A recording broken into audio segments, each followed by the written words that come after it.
What it do, everybody? It's your boy Slim, man. Checking in for another video, dog. I told y'all on the last one, if y'all checked out when I was coming back with this Crip Mac exposed video. Now, I'm trying to see it, bro. I thought Crip Mac was, 5'5", real 50 fit.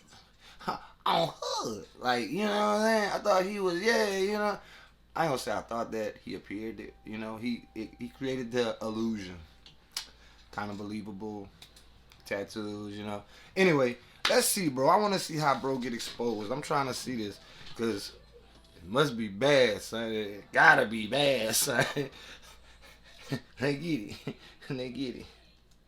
Welcome back to another episode of Swamp Stories. For this video, we do something completely out of the ordinary. A while back, I decided to make the channel more serious and to avoid these kind of videos. But after seeing Crip Mac lie about his life story, diss me, and call out people that he's never met, I decided that I have to go in. After I dropped my original 55th Street video, my DMs were flooded with LA people telling me that Crip Mac is a complete fraud. Initially, I ignored these messages because I figured that it was just haters being haters. But once I saw that he dissed me, I decided to look into it myself. What if I told you that everything Crip Mac has ever said was a lie and that keeping it 55th Street was never his life? Or shall I say, keeping it 55th Street? Enough is enough. Today is the day where Crip Mac will never disrespect Swamp Stories again. But before we get into it, please make sure to leave a like and subscribe if you're new. You can also subscribe to the second channel where you can find videos just like this one. Yes, go subscribe to Swamp Shorts where you'll find 10 to 15 minute videos that don't make the main channel. And with all that being said, let's get right into it. The story begins about an hour and a half east of South Central LA in the suburban city of Rancho Cucamonga, California. If you're unfamiliar, this is where the movie Next Friday was filmed. No more locked doors! Gracias! But it's also where a young man named Trevor Hurd was born in February of 1993. Despite living in the suburbs, life was not always peaches and cream for young Trevor. In fact, at just 2 years old, his father, Trevor Sr., moved out to Orange County. However, his young mother named Crystal was able to hold down multiple jobs and get them a house in the nearby Ontario, California. This quiet and peaceful cul-de-sac is where Trevor spent the majority of his childhood, far from the wild streets of LA. From 1st to 3rd grade, Trevor attended Newman Elementary in Chino Hills, one of the highly ranked schools in the Inland Empire. However, despite being a sheltered kid, Trevor had all sorts of behavioral issues growing up. I mean, this kid was jumping out of the window, at 6 and 7 years of age, to go out and explore and come back, and we had to lock the windows, and I'm sure he felt like incarcerated, and I know that feeling. But he definitely needed some guidance. He went to Newman Elementary School, and I would receive tons of calls daily. Just, your son, he's not doing what we're asking him to do, just the opposite. So it's not that he's just not doing it. He's going to do the opposite. We do Ritalin at him, we do Thoridazine, everything to try to get him regulated. So me being a young mom, that was very, very challenging. To mend these issues, Trevor's mom sent him to a private military boarding school hours away. However, after 14 months, Trevor was expelled and sent back home to Chino, California. So we put him in military school, and they did drills, they did academics, they did PT. He was up early in the morning, and he was disciplined for about 14 months. Very challenging on me. So the military school didn't help him at all? He got kicked out of military school. Kicked out of military school. They said, I'm sorry, we don't have anything else that we can offer your son at this time. His behavior is too drastic. By the time Trevor returned home, his mother already had plans to move to Houston, Texas with her boyfriend. This would be a man known as Mr. Gary, who lived in the suburb of Katy, Texas. According to CMAC, he didn't move to Texas until 2009 or 2010. So what age was that you went to Texas? Hold on, god damn it. Oh,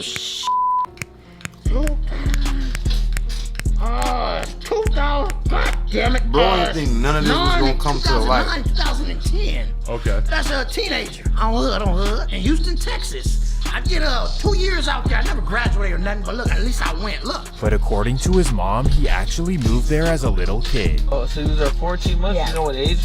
I want to say roughly 7 to 9.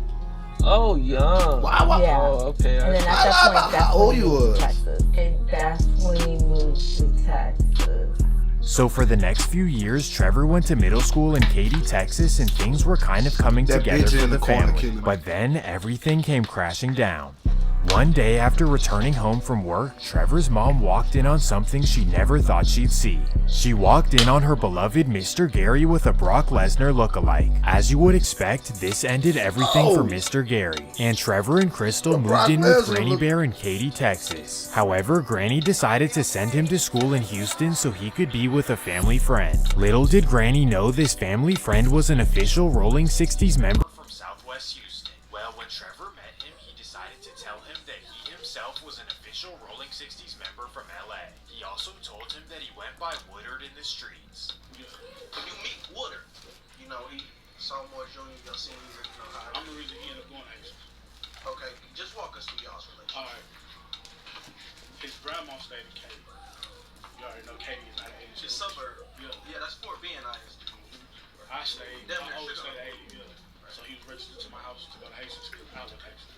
The school he attended was Elsick Hastings, and it just so happened to be in a Rolling 60s neighborhood. Well, when C-Mac got there, he began telling everyone that he was an official Rolling 60s member from LA. To make matters worse, he even told them that they're doing everything wrong. How suburban Trevor felt like he was in position to tell them anything is beyond me. So when he came out here, Suburban Trevor, bro. he was put on. But you know, I He don't was know. saying he was from there. He was saying he was on He was set. saying he was on the set. You know what I'm saying? Now, for contrast, let's let suburban Trevor tell the story himself. Y'all not doing right out here. Crips don't get along with Crips in LA. And you know, didn't say nothing to him. And then, you know, they dope me and beat the out. Well, that was not the real reason he was DP. It was actually for false claiming 60s. You see Crip back around. He's hanging around, and he comes to hood. So that's Texas hood that you talking about Texas hood. for the 60s. Okay, so he coming to the hood day, and Gotta at make the sure that hood shit be day, cooked. He on the set, Yeah, according to. yeah, according to him. Okay, and he has to be like 15, 16, 14 around the time. 16, I'm gonna say 16, 17. Don't get it twisted, he always was big crap, you know what I'm saying? But he wasn't, if you get what I'm saying. The Houston 60s thought that he was an official member from LA and they accepted him in. But once they got a call from LA, everything would go bad. A year later, he been thugging with you. Y'all rock. You know what I'm saying? And y'all get a treating call. them like family and all that. And y'all get a call from Motherland. Yeah. Cap. Yeah, we talked to them, everything. They was like, cuz ain't never get put on. So you already know that's a total offense to everybody. You know what I'm saying? Like, everybody who put they blood, sweat, and tears in this shit. Like, don't play with it. You know what I'm saying? Don't play with it. How did y'all react when y'all got the news that it was flawless? It was, you lied to us. So this is what we're gonna do. This is how we're gonna handle it. You know what I'm saying? You couldn't handle that pressure. You took off. What you mean took off? Oh, you took off. After that happened, we don't hear from him. He wouldn't be heard of in Houston for years. After he was caught cosplaying a Rolling 60, Niggas say cosplaying, bro. And here is where the story gets even more twisted. C-Mac claims that he went from Houston to South Central at 16. Packed my shit and ran back to LA. I was on 59th and 8th Avenue by Crenshaw and Slauson by Nips Hood. I was in the Dorset Village with them niggas over there. You know, then I moved with my auntie on 45th and Western. But in reality, C-Mac was living in Chino and attending Fontana High School. If you don't believe me, he actually said it on his old Facebook page, and he's in the class of 2011 yearbook. But just because he was living in the That nigga said, suburbs "You don't doesn't mean believe that me." He wasn't banging. In fact, he started his own hood. On December 22nd, 2012, Crip Mac officially started the Trey Chino Gator Crips. But wait, later that same day, he actually changed the name to the Trey Deuce Chino Gator Crips. I suppose they moved the block over or something? I don't know. But here's how committed he was. He decided he would get them tatted on his arm. Well, it's actually not a they, because C-Mac was the only member. Because of this he had ultimate control, kind of like a Madden franchise. He chose Chino as the city, a gator as the logo, and green as their color. So from what I'd assume, C-Mac would stand outside his cul-de-sac, wave his green rag, and wait for any gator moms to roll down the block. But wait, just a week later, their name would change once again, now known as the 4-5 Chino Gators. Well, this only lasted for 8 more days, as C-Mac then decided that he was a 5-deuce Hoover. He even dissed the whole neighborhood card. Yes, in 2012, Crib Mac claimed Hoover and dissed the whole neighborhood card. If you ask me, that's not keeping it nifty on 50s. That ain't keeping it nifty on 50s. Not last long, as now he was on to claiming different hoods. On January 24th, 2013, C-Mac was invited to a party hosted by the Trey 57 Pomona Crips. And what do you know, just 2 days later, C-Mac is on Facebook claiming Trey 57 and dissing their opposition. At this point, Crib Mac is like the Tiana Trump of the LA streets. That nigga done got passed around all the games, bro. Oh shit. LA, C-Mac would claim one more made-up set, 7-1 Chino Villains. Well, this did not last long. Who? Now he was on to his next venture, rapping. No, they ain't got no. Bro, if they got C-Mac rapping. Bro, if they got C-Mac rapping. Bro, they got C-Mac rapping. Get money every time. Get money. Your girl likes me, and my swag is so official. At this point, he's already 20 years old. He tried being a rolling 60 in Texas, then came back, tried to claim 5 different sets, and then pursue a rap career. So now, what is the next step for C-Mac the Loc, also known as Suburban Trevor? Well, this is when he finally moved to the city of Los Angeles, moving in with his girlfriend on 111th in Vermont. From here, he tried to get put onto Acacia Block in Compton, but they didn't want him, so he decided to keep it moving. His next try was the infamous Rolling 60s, and they decided to let him in. So in August of 2013, Crib Mac officially joined the Rolling 60s. At 20 years old, his lifelong dream had finally come true. Crib Mac had made it out of the suburbs and into the streets of South Central LA. The reverse of what everyone else in the world is trying to do. I guess Crib Mac was the original Ja Morant. Well, unfortunately, his life as a Rolling 60 would not last long. In fact, after just a year, he was DP'd and put off the set. However it went, I didn't make the cut through the GP. I got put off, whatever. His dream life was now over. He literally tried everything possible to become a respected member of something. He then decided to move to Vegas with his mother for the next year. But after a year in Vegas, C-Mac returned to South Central LA as he decided to give banging one more try. Sometime between January of 2015 and 2017, C-Mac was officially put on to 55th Street. This means that he was put on between the ages of 22 and 24 years old. Regardless, from this day, it's been 55th Street ever since. Why they'd accept an applicant like him who's been tossed around, I don't know, but here we are. After a year of being a 55th Street member, C-Mac was arrested and sent to jail for stealing a bike. C-Mac actually did 2 years in prison where he programmed Time 5. Well, after being released in 2020, he returned to LA with content creation on his mind. At first, it was simply funny videos that caught people's attention, but then he started dissing the Hoovers relentlessly. I ain't letting up on them. Yeah. Ever. When the Hoovers saw this, they were shocked because they didn't even know who this was. This is because out of his then 27 years of life, only 3 were actually spent in LA. Thus why the enemies he has whacked out on his forehead claim they've never seen him in their life. C-Mac is like really like not a focus in my eyes. I had never seen him. I don't know nobody, none of my friends seen him. Like, I mean, he just like something to joke around with, like play with it, but niggas say something to play with. This is a person. I gotta ask, how did the beef with you and C-Mac start? This man started laughing. I'm gonna correct it. First of all, it's not no beef. Okay. Like, Wait a minute. No way we beef. What's wrong with Sun Voice? Entertainment. Ain't no such thing as no beef. Because you never met him, never seen him. I never seen him. I never heard of him before the internet. Like I said, I've been in the streets my whole life. I never heard of him or nothing. So I'm finna beef with him. I'm not finna beef with you over no internet. I got too much street credit for that. Boy, nickname should be Baby Voice. Like, I don't know who you are. I don't know who you are. I don't know who you are. I don't know who you are. I don't know who you are. No no one in South Central knew who C-Mac was because he spent his entire life in Texas and Chino Hills. Oh yeah, and Las Vegas as well. Regardless, it was a true recipe for YouTube success, and Adam22 began taking notice. On March 16th, 2021, the Crip Mac No Jumper interview was dropped and it went absolutely viral. One thing to notice is that since that video, his voice and cadence has changed completely. I love it. Sometimes people hit me up and I think it's a setup. So I blocked the account. You don't see that? You just blocked your biggest fan. He imitates the gang life, but he's not a gangbanger. This is not a game.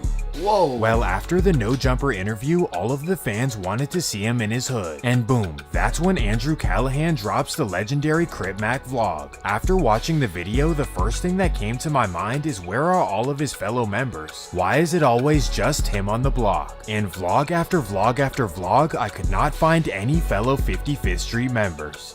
Where are the 55th Street members? The whole world needed to know. And unfortunately, we all found out in the worst way possible. In January of 2022, Crip Mac's old Facebook page was revealed. All of the posts claiming fake sets, dissing the neighborhood card, and saying he's done with banging. And this is when the 55th Street members decided to come out of the woodworks. His fellow members gave him one of the worst DPs in history that lasted over 7 minutes long. But the worst part about it is that they recorded it and uploaded it to the internet. This was dead wrong on so many levels. Yes, C-Mac should not have posted all that, but why would you disrespect your brother to that extent? And as a 30-year-old man, why are you letting this happen to you? But that's when we learned that this is how 5'5" treats Crip Mac on the regular.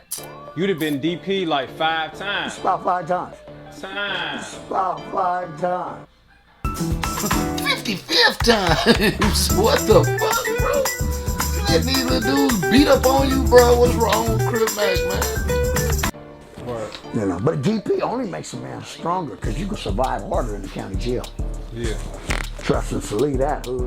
From what I heard in South Central, they call dudes like C-Mac total crash dummies. Guys like him from the suburbs are treated badly by their set and they're told to do things they don't want to do. Maybe this explains all of the face tats, how he speaks, and why he's always trying to overprove himself. For guys like King Von, for example, they're actually born into this life, almost without a choice. But for Crip Mac, he decided to move to LA at 21 years old and join a crew that he didn't know a single member of.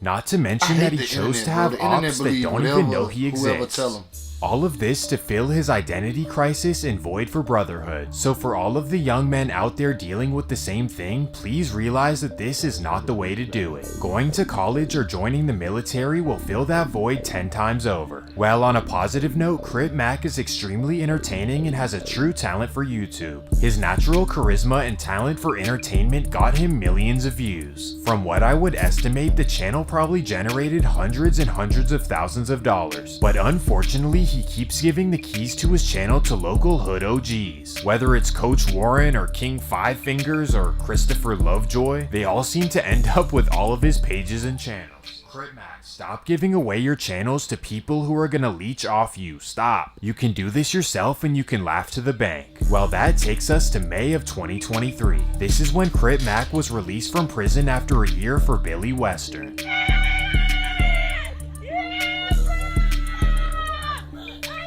Billy Western. As soon as he got out, he started taking everything to the next level. He started dissing everyone, and pretty much for no reason. He's actually been challenging everyone to squabble as well. This includes Whack 100, Bosco, and even Blueface. In fact, he's been dissing Blueface for quite a while. Doing a boxing match. No chance for a boxing match. I mean, if it happens, it happens. That ain't my type of crib. Okay. What is it about Blueface that you say it's not your type of crip? I'm a play ball crip. I really do this shit in real life. My cripping is more legit than killing. I'm gonna keep it like that. It's five ever like that. My cripping is five real legit. Yeah, I'm real legit. Yeah, I'm break Blueface. No. Now everyone was worried about what would happen if Crip Mac ran into Blueface. But what we must remember is that deep down he's still Suburban Trevor from Chino Hills. This is what actually happened when he ran into Blueface. Suburban Trevor, bro. Blueface, baby. What's up, man? What's up, man? What's up, cuz? Yeah, you want to see the hood? Huh? Oh yeah. I'm hustling. Yeah, cuz told me. I'm hustling. Yeah, cuz on hood. Come like, that's my boy. Cuz on hood. On hood. My heart. Cuz on hood. Same color rag. You may be wondering why C-Mac didn't keep the same energy, but this might be why.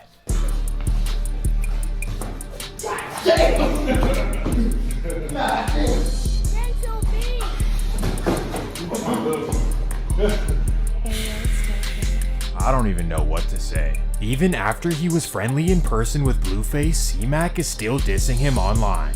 I want to beat Blueface's face. I want to whoop his scrawny light skin. Want to bust his face. Hold up. How you go? Not only is That he nigga internet called tough with Blueface light Blueface, skin but and he also lighter with than YG as well. Here's a video of Crip Mac meeting YG. Hey, YG. So son pulled 2 dicks in the same arena? In the same day? To everyone watching, this seems like a pretty normal, friendly conversation. But in the mind of Crip Mac, somehow he pressed YG. Blueface YG. I work with YG. Let cuz know where I'm from and my name. He done been bang back with his name. He want to get extra out. Oh, I'm Boo, the Woochie Wolf, West Side Trees. I know your name, YG. But you gonna come extra out, nigga. You don't know me, I don't know how he thought that was the situation, but I guess anything goes for Suburban Trevor. To make matters worse, C-Mac decided to randomly diss Mozzie. Recently you made a post about Mozzie. Oh yeah, cuz. So can you kind of talk about that and explain that a little bit? Well, cuz not playing ball like that. Cuz not doing what niggas like I'm doing it for niggas do. You find me on hustlers. It ain't taking nothing from what cuz talk about cuz, but you not actively doing it, cuz. You find me on hustlers, you got a good flow, cuz. Quit playing with this boy. Trying to go over here at FIP. Clearly, Chino Boy Trevor has no clue what he's talking about. What he doesn't understand is that the difference between This down nigga south C-Mac and up claim a north different is that game. up north It's it's not 5-5, just a but that game. nigga And with that saying being something said, about that's tiny going to do it for hard this heads. episode of Swamp Stories. If you enjoyed the video, please make sure to leave a like and subscribe if you're new. And always remember to keep it I can't fuck with 50-50. Z-Mac no more. I can't fuck with Suburban Trevor no more, man. I can't fuck with Suburban Trevor no more, man. Damn. Suburban Trevor is over with. Oh, dog, that's crazy, man. This is your boy Slim, man. Damn, C-Mac. Oh, 5-5 crib. Hey, y'all stay safe at the same time. Keep that thing on you. You know what I'm saying? Stay dangerous. You know. Yeah. Love y'all, bro. Stay up.